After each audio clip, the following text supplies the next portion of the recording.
Sylvester Stallone. You won't believe what happened next. A baby born with a damaged smile grew up to punch a hole straight through the walls of Hollywood. And yes, that baby was Sylvester Stallone. What if the first sound you ever made came out crooked?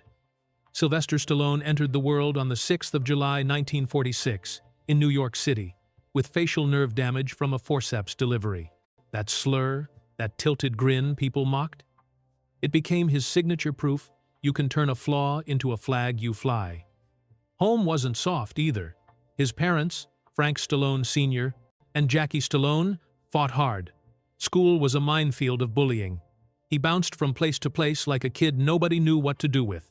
But in the dark of a theater, this lonely kid learned something. Stories can save you. He chased those stories to college in Switzerland, then to the University of Miami, and finally to New York with a headshot, a coat for a blanket, and a stomach that sounded like an alarm clock. Casting agents told Sylvester Stallone he wasn't right. Wrong face, wrong voice, wrong everything. He slept in bus stations, took any job that paid for a meal, and scribbled scripts at night, because if no one would give him a role, he was going to write one that fit like skin. He loved his bull mastiff, Butkus, more than he loved dinner. But when dinner disappeared, he sold the dog for $40. That was rock bottom. And still, he kept writing. Then came the spark. In 1975, he watched Chuck Wepner go the distance with Muhammad Ali. Something inside snapped awake. 3 feverish days later, the script for a small-time boxer with a big heart was on paper. He refused big money offers unless he could star. People thought he was out of his mind. He wasn't. He was Rocky Balboa before the world knew the name.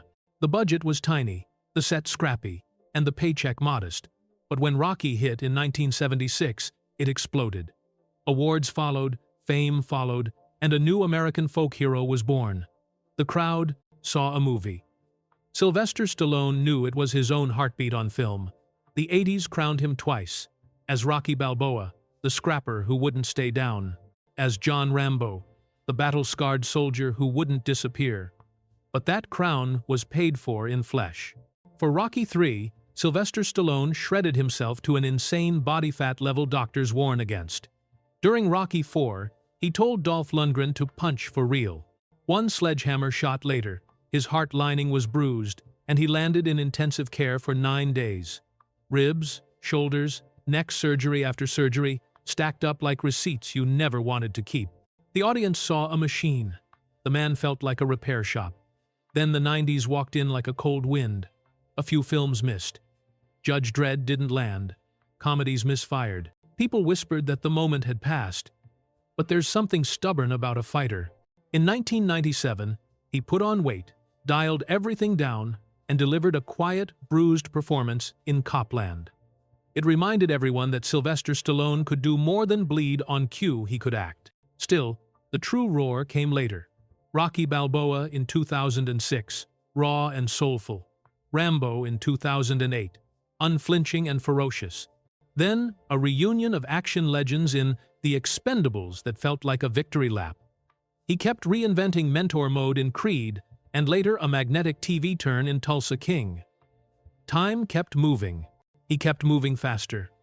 While all this played out on screen, life wrote its own script off it.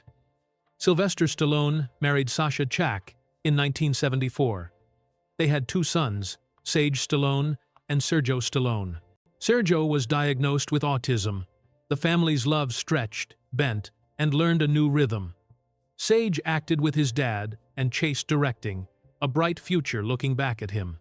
Their marriage ended in 1985, a quiet heartbreak, many lessons. He then wed Brigitte Nielsen, a firecracker union the tabloids devoured, brief and blinding, over by 1987. Years later came Jennifer Flavin. They met when she was 19 and he was 42, drifted apart once, then returned to each other and married in 1997. 3 daughters, Sophia, Sistine, and Scarlett, arrived like sunlight. Sophia needed heart surgery as a baby, and that shook him to his core. Fame teaches you very little about what to do when you're staring at an operating room door. Some pain never leaves. In 2012, Sage Stallone died at 36. There are no lines for that, no tough guy posture big enough to block the ache. It marked him, the way loss always does. But watch how he talks about his daughters. The pride is soft and real. Fatherhood, with all its mistakes and miracles, became his truest sequel. As for money and trophies, the man who once slept on iron benches now lives well. He's built real wealth over decades, owns homes worth more than every paycheck he ever dreamed of in those Port Authority nights.